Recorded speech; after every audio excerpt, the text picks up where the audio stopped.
Tanggal 22 Februari, hari ke-53. Bacaan Ulangan pasal 5-7.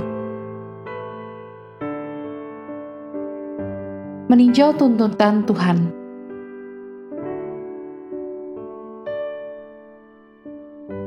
Garis besar. Khotbah kedua dari 3 khotbah Musa dimulai dari pasal 5 dan berakhir di pasal 26. Dan merupakan khotbah terpanjang. Musa memulai khotbahnya dengan merenungkan 10 perintah Allah yang merupakan persyaratan moral dasar dari Allah bagi manusia.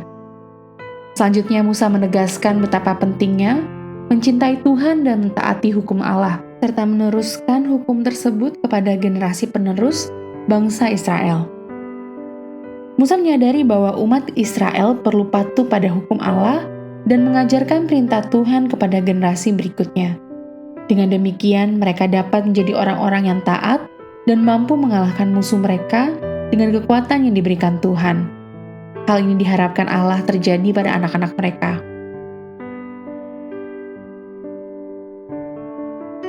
Renungan harian. Apabila definisi Tuhan adalah sesuatu yang berpotensi menggantikan fokus hidup Anda dari Tuhan Yesus Kristus, apa yang menjadi Tuhan dalam kehidupan Anda yang paling berbahaya saat ini? Apakah itu terkait dengan pekerjaan atau sekolah, kehidupan di rumah, atau waktu luang Anda?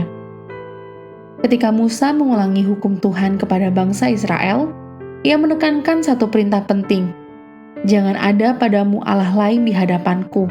Lihat pasal 5 ayat 7. Mengapa perintah ini sangat penting? Karena Musa ingat tentang peristiwa pembuatan lembu emas di Gunung Sinai.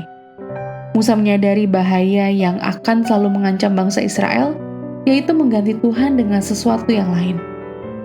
Musa juga mengetahui bahwa iklim keagamaan di tanah yang akan mereka masuki penuh dengan penyembahan berhala dan amoralitas yang dapat mengubah hati orang Israel dari Tuhan. Kembali melihat daftar Tuhan yang mungkin menguasai hidup Anda, seperti yang telah disebutkan sebelumnya, apakah Anda telah membiarkan satu atau lebih Tuhan tersebut mengendalikan hidup Anda? Jika ya, buatlah catatan untuk diri sendiri untuk menghapus Tuhan tersebut dari kehidupan Anda. Kemudian mintalah Tuhan yang sejati untuk kembali mengambil tempat yang seharusnya dan layak dalam hidup Anda.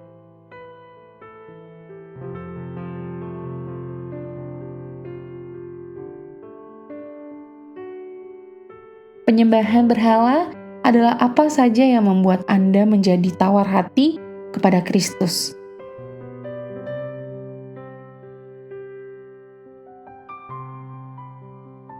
Pendalaman.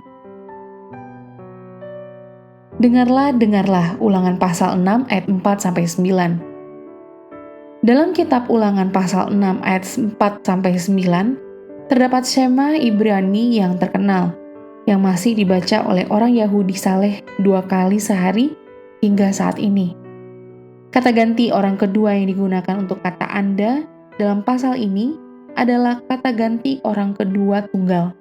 Namun dalam pasal 11, kata ganti orang kedua yang digunakan untuk kata Anda adalah kata ganti orang kedua jamak.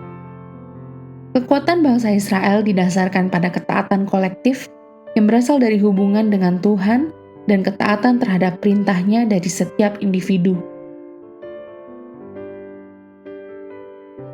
Minuman manis dan jari yang lengket. Ulangan pasal 6 ayat 3. Ulangan pasal 6 ayat 3 menggambarkan tanah perjanjian sebagai negeri yang berlimpah-limpah susu dan madunya, yang menunjukkan kemakmuran dan kelimpahan yang ada di sana.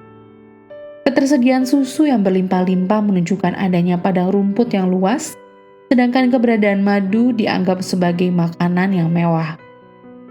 Lebih lanjut, Ulangan pasal 7 ayat 13-15 memberikan deskripsi yang lebih rinci mengenai berkat-berkat yang akan diberikan oleh Tuhan pada tanah perjanjian tersebut.